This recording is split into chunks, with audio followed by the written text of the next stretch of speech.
ആലോചിച്ചാലേ ഒന്നും ആലോചിക്കാണ്ടിരിക്കുന്നത് നല്ലത്. ഇന്നാളൊരു ദിവസം എനിക്കൊരാൾ മെസ്സേജ് അയക്കാം, എങ്ങനെയാണ് ഫൗസി ഇനി എപ്പോൾ ഹാപ്പി ആയിട്ടിരിക്കുന്നത്, ഇനി എപ്പോൾ ചില്ലാണല്ലോ എന്ന്. അപ്പോൾ ഓളോട് ഞാൻ പറഞ്ഞു, ഇപ്പോഴുള്ള എന്നെയല്ലേ ഇനി കണ്ടിട്ടുള്ളൂ, മുന്നേ ഉള്ള എന്നെ എനിക്ക് അറിഞ്ഞുകൂടാലോ. പണ്ട് ഏതിനും സ്ട്രെസ് അടിക്കുന്ന ഒരാളെയാണ് ഞാൻ.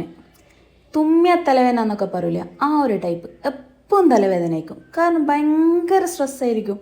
എന്തെങ്കിലും നടന്നാലോ നടന്നിട്ടില്ലെങ്കിലോ നടക്കുമെന്ന് വിചാരിച്ചിട്ടോ അങ്ങനെ തൊട്ടേനും പിടിച്ചതിനൊക്കെ സ്ട്രെസ് അടിക്കുന്ന ഒരാളെയാണ് ഞാൻ. മിക്ക ആളുകളും ഇന്നും ആരുടെയൊക്കെയോ പരിഗണന കിട്ടണം എന്നുള്ള രീതിയിൽ ജീവിച്ചു പോകുന്ന ആൾക്കാരാണ്.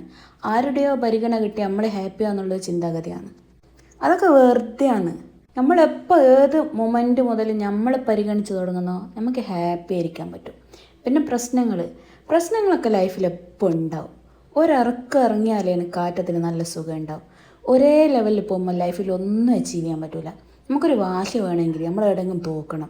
അങ്ങനെ ഒരുപാട് പ്രാവശ്യം തോറ്റിട്ട് കിട്ടുന്ന ഒരു ജയം ഉണ്ടല്ലോ, അതിന് വേറെ ത്രില്ലായിരിക്കും.